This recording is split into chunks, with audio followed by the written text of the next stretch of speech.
Saya Inul Sofira Mawati, saya Aurani Septiana, saya Waudia, saya Gegar Limadir. Kami dari kelompok 5 ingin memaparkan sebuah materi mengenai kesehatan serta keselamatan kerja atau yang biasa kita sebut dengan K3.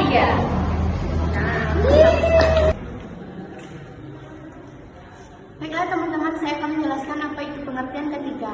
Menurut WHO tahun 1995, keselamatan kerja bertujuan untuk peningkatan dan pemeliharaan derajat kesehatan baik secara fisik, mental, dan sosial yang setinggi-tingginya bagi semua jenis pekerjaan.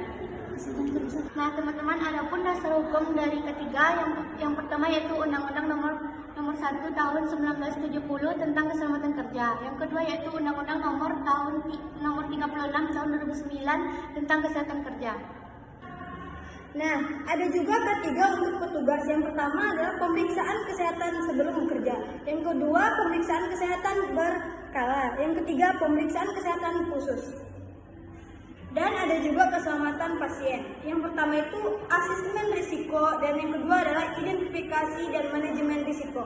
Yang ketiga, pelaporan dan analisis insiden, dan yang keempat, tindak lanjut dan solusi untuk meminimalkan timbulnya risiko.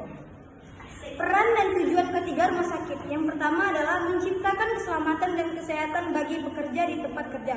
Yang kedua, memberikan perlindungan dan keamanan bagi setiap orang yang bekerja. Dan ketiga adalah memperketat risiko timbulnya sumber bahaya. Dan yang keempat, sebagai bahan acuan merumuskan dan mewujudkan tujuan ketiga. Baiklah teman-teman, ada juga prinsip K3 di rumah sakit. Yang pertama, bagi rumah sakit yaitu untuk meningkatkan mutu pelayanan. Yang kedua, mempertahankan kelangsungan operasional rumah sakit. Dan yang ketiga, meningkatkan citra rumah sakit. Ada juga bagi karyawan.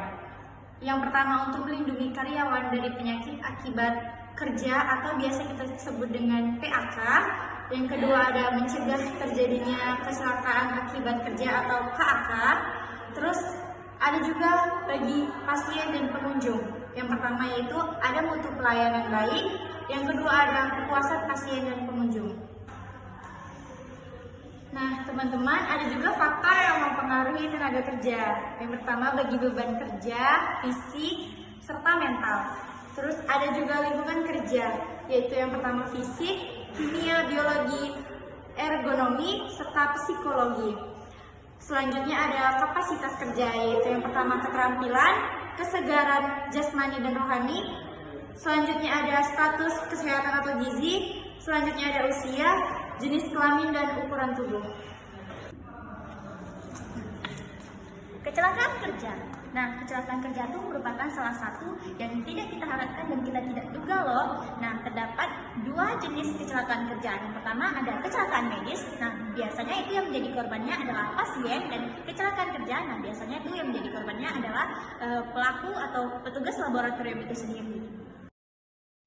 Nah, teman-teman, itu tadi adalah dua contoh alat kesehatan dan alat keselamatan yang digunakan di rumah sakit untuk menghindari kecelakaan kerja. Hai teman-teman, baiklah itu tadi pemaparan materi dari kami. Jika ada kesalahan dan kekurangan, kami mohon maaf. Kami dari kelompok 5, saya Inul Sofira Mawati, Saya Aurani Septiana, saya Waudia, saya Gegar Limadir. pamit undur diri. Assalamualaikum warahmatullahi wabarakatuh.